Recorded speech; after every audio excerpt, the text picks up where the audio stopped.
Hello viewers, welcome to UN College Digital Class. In today's class, I am going to discuss about intermediate code generation in compiler designing and analysis.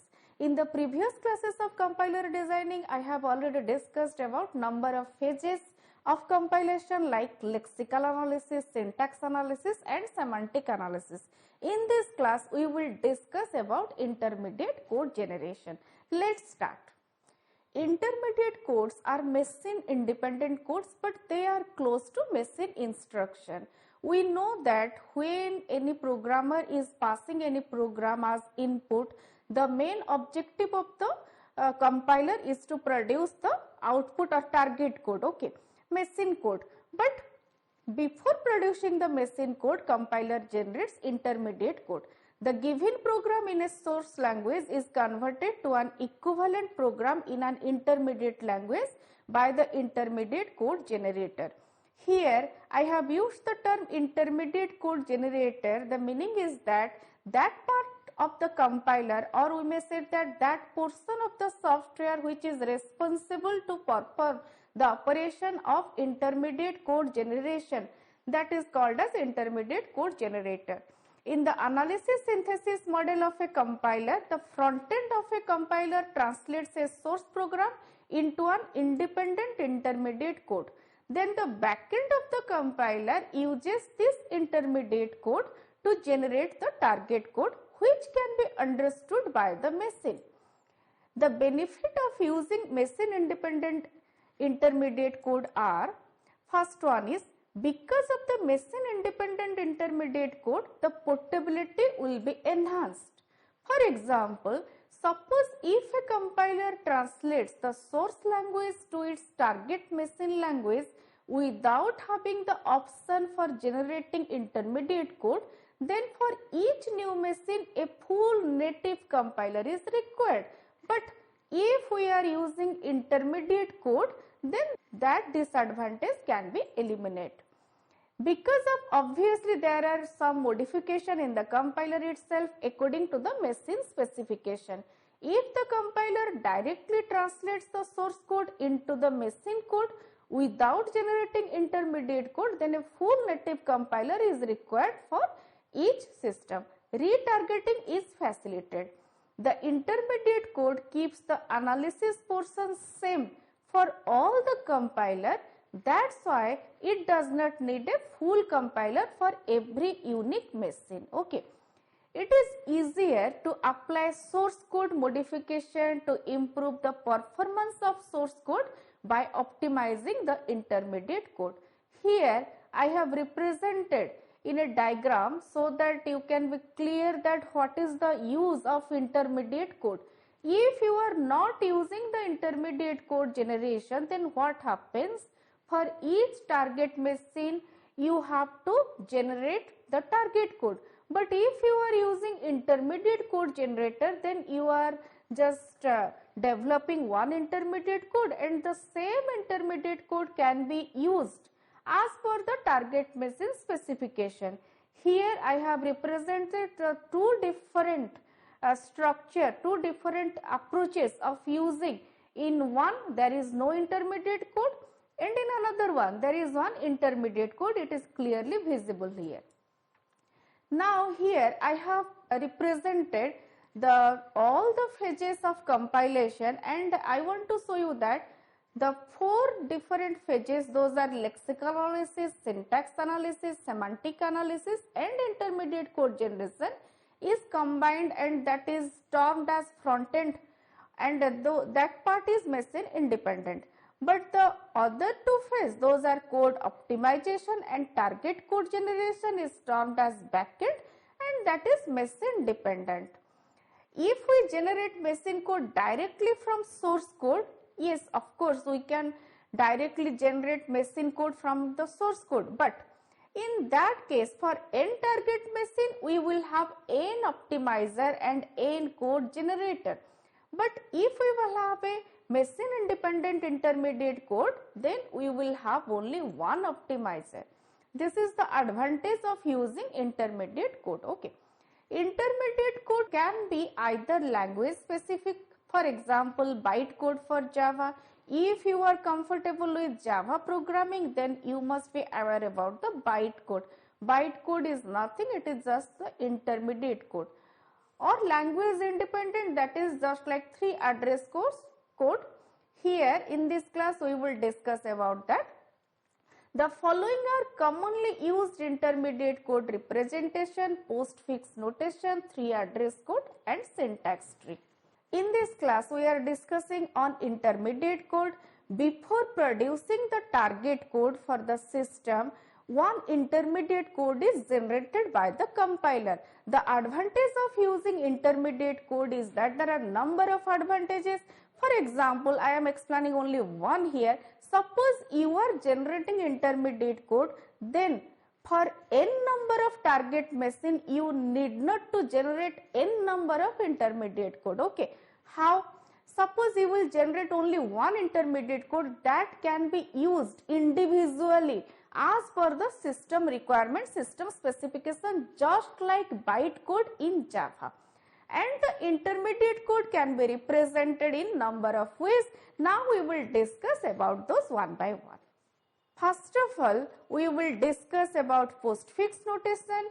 The ordinary infix way of writing the sum of A and B is with operator in the middle, that is A plus B. If you are comfortable with data structure, then you must be acquainted with postfix, infix, prefix notation.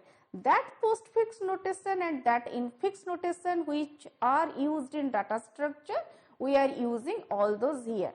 Here I have used one example to show you that what is the meaning of postfix notation, that is A plus B can be represented as AB plus. In postfix notation, the operator follows the operand. Okay. For example, again here I have used another example.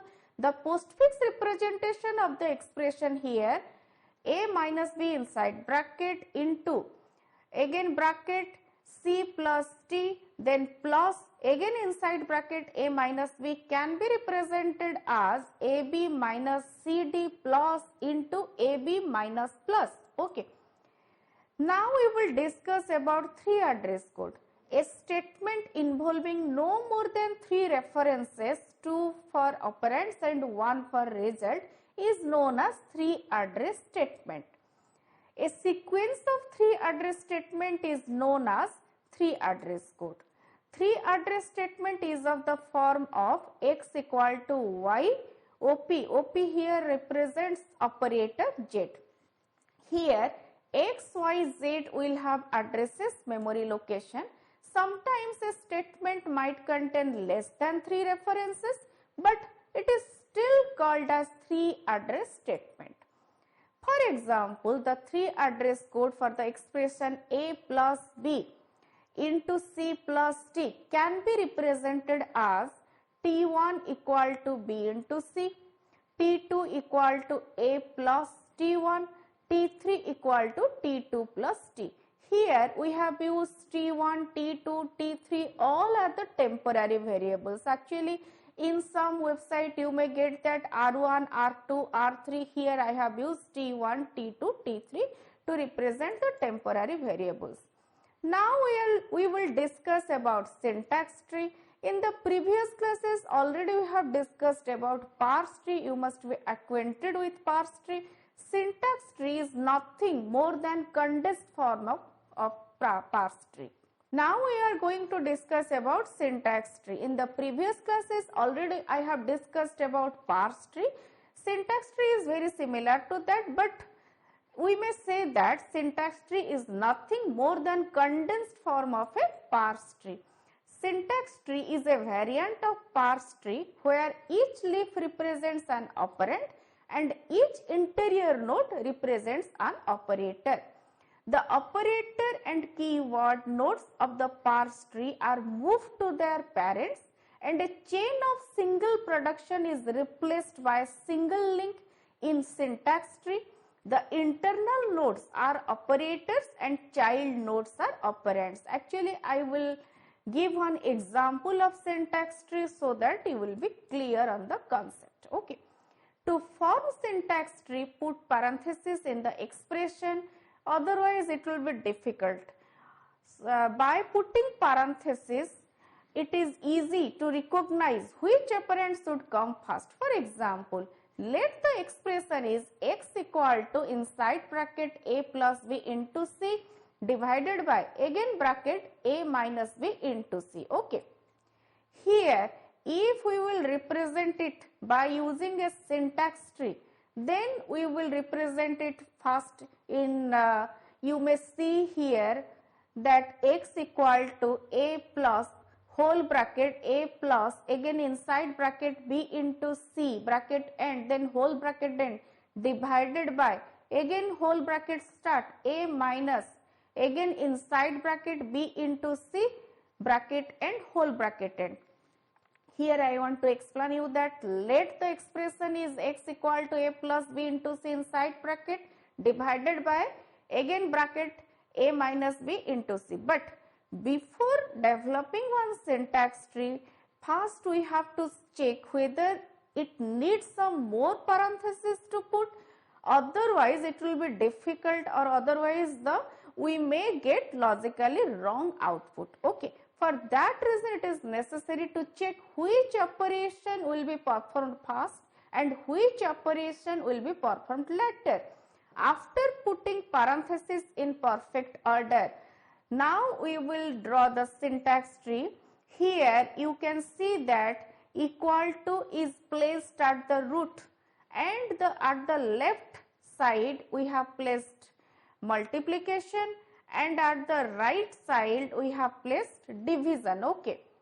In the syntax tree you can see that the root is placed with equal to symbol, or we may say that equal to is placed at the root. Then at the left side we have placed x, which will store the result of the expression or operation.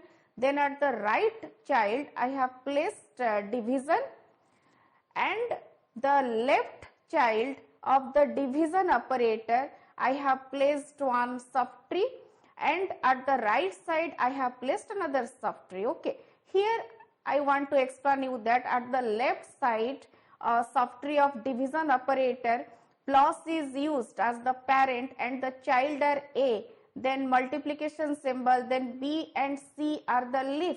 Then at the right side the minus is used as the parent, then a and multiplication are used as the children. Then at the multiplication, as it is the operator, binary operator, that's why two child are required as left and right, and at the left b is present and at the right c is present. In this way we can generate one syntax tree from the given expression. Intermediate code can be represented in two different ways. One is high level intermediate code and the second one is low level intermediate code. Here I will discuss first about the high level intermediate code. We know that any term, anything which is related or which is attached with the term high level, it is meaning is that it is user friendly in comparison to low level. Okay. High level intermediate code can be represented as source code. To enhance performance of source code, we can easily apply code modification, but to optimize the target machine, it is less preferred. Now we will discuss about low level intermediate code. Low level intermediate code is close to target machine and it is more beneficial, more advantages, having more advantages in comparison to high level intermediate code. Here I am going to differentiate the difference between parse tree and syntax tree. Okay. Here suppose the expression is e equal to 3 into 5 plus 4. If there is no bracket, then you need to place a bracket here if you want to perform the multiplication operation first. Okay. In that case, if you will generate a parse tree for this expression e equal to 3 into 5 plus 4, then the parse tree will be look like this.